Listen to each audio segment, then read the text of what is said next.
گروپە میلیشیاکانی نزیک لە ئێران بێدەنگیان لە ئاست تازەکردنەوەی ڕێکەوتنی ئەمنی نێوان عێراق و ئەمریکا هەڵبژاردووە و لەگەڵەوەشدا لە سەردەمی دەسەڵاتی سوودانیدا خۆیان لە پەلاماردانی هێزەکانی ئەمریکا دەپارێزن. ماوەی هەفتەیەکە هەردوو حکوومەتی عێراقی و ئەمریکا دەستیان بە پرۆسەی تازەکردنەوەی ڕێکەوتنی ئەمنی نێوان عێراق ئەمریکا کردووە. ڕێکەوتنێک کە عێراق بۆ پاراستنی لە هەڕەشەی داعش وڵاتانی هاوسێ پێویستێتی. ئەمریکاش مەبەستێتی ڕاوێژکار و سەربازەکانی لە عێراق نەکرێنە ئامانج و بەرژەوەندیەکانی پارێزراو بن. بە پێی راپۆرتێکی عەرەبیە جەدید میلیشیاکانی نزیک لە ئێران پابەندن بە ڕێکەوتنی ئەمنی نێوان عێراق ئەمریکا.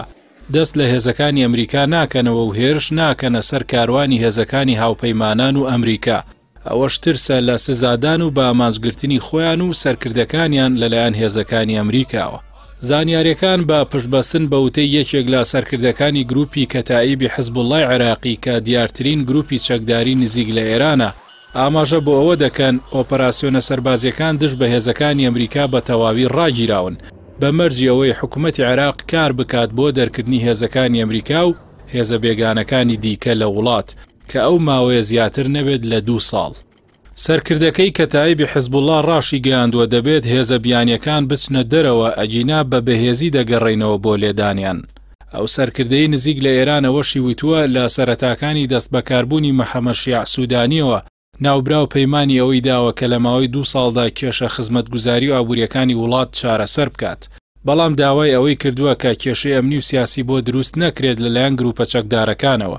دەستەی هەماهەنگیش پەیمانی ئەوەی بە حکوومەتی سوودانی داوە کە فشار ناکەن بۆ دەرکردنی هێزەکانی ئەمریکا لە وڵات و کێشەی ئەمنی بۆ حکوومەت دروست ناکەن. سیادة الرئیس ئاکو موضوع مهم. لەتیف وەرشان ئەندامی لیژنەی ئاسایش و بەرگری لە پەرلەمانی عێراق ڕایگەیاندووە. تەواوی لایەنە ئەمنی و سەربازی و تەنانەت حکوومەتیش ڕایگەیاندووە کە هێشتا پێویستیان بە هێزە بیانیەکان ماوە با تایبەتی بۆ ڕاهێنان و ڕاوێژی سەربازی و پاڵپشتی هونەری و لۆجستی هێزە عێراقیەکان لەسەروی هەموو شێوە بۆ لێدان لە چەکدارانی داعش کە هێشتا مەترسی جدین بۆ سەرسوپای عێراق و ئاسایشی وڵات.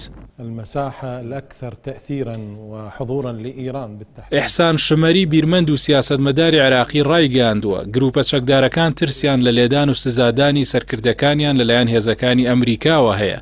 جگەلەوەش حکوومەتی ئێستای عێراق بە تەواوەتی لەلایەن شیعەوە پێکهێنراوە و بەشێک لە گروپە چەکدارەکان بە باڵی سیاسیانەوە تێیدا بەشدارن. نایانەوێت لەلایەن ئەمریکاوە سزایان بخرێتە سەر و بە ئەنجامیش بە شکستی حکوومەت کۆتایی بێت.